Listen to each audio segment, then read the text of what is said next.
Okay, so LARP. What does it mean? The real answer would be live-action roleplay. The answer a lot of people would give you now is to basically act like you're a part of a fandom you really aren't for performative reasons. Let me give you an example. There are a group of kids talking about the new episode of Stranger Things, and I've never watched an episode of Stranger Things in my life.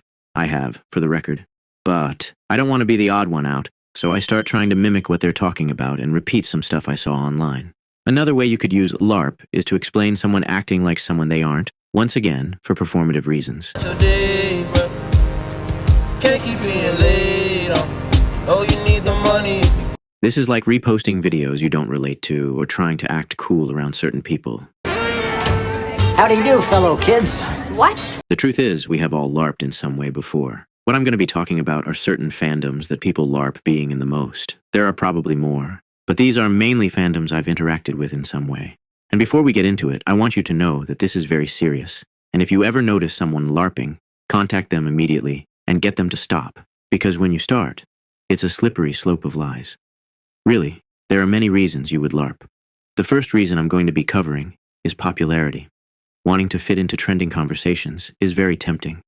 My first example would be arguably the most popular characters in general, which would be Spider-Man and Batman. If you did a survey on every Batman and Spider-Man fan, less percentage would be LARPing compared to some of these other comic characters, but the sheer amount of people who like these characters makes it certain that many of them will be LARPers. Now this one is less concerning, because at this point, Spider-Man and Batman and even Superman are more like symbols, and it isn't necessary for you to read the comics for you to be a part of their fandom. Practically everyone has seen one or two of their movies, so it's almost impossible to call them out.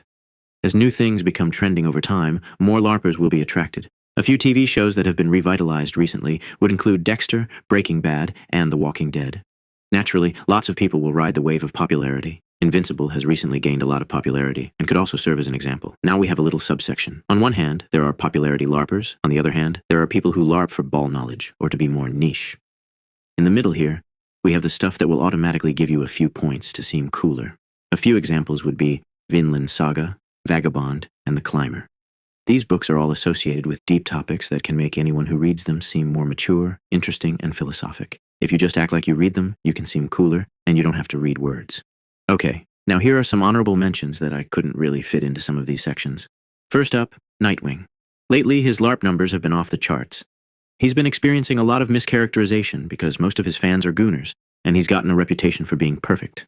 Another character very closely related to Nightwing would be Red Hood. This one has gotten a lot of attention recently for having some really bad storylines and a lot of people glazing the character because of hype moments and aura. Don't get me wrong, Under the Red Hood is great, but besides that, the character hasn't gone anywhere. Another example of hype moments and aura would be Classroom of the Elite, and even more specifically, Ayankoji. If you've ever seen a corny video about becoming a manipulator, you've probably seen this guy before. In fact, a more relevant example would be Patrick Bateman. So many people in that Sigma era of the internet clearly didn't watch the movie and realized that it was promoting the opposite of Bateman's ideals. In there, you could also include Tyler Durden for the same reason. Lastly, we have the ball knowledge characters. Knowing about them will increase your nicheness and make you seem much more deep. A few examples in the comic book realm would be Booster Gold and the Max.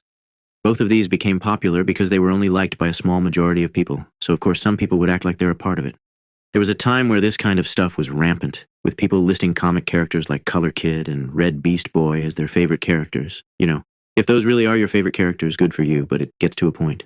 A few characters brought to the spotlight more recently and who have become the four horsemen of LARP, especially on TikTok, would be this chair guy who no one actually knows about, this guy who walks upstairs, this Emny talk guy, and some random little girl. Now that I've gone over my list, comment some characters I've missed and like the video if you liked the video. Thank you and bye-bye.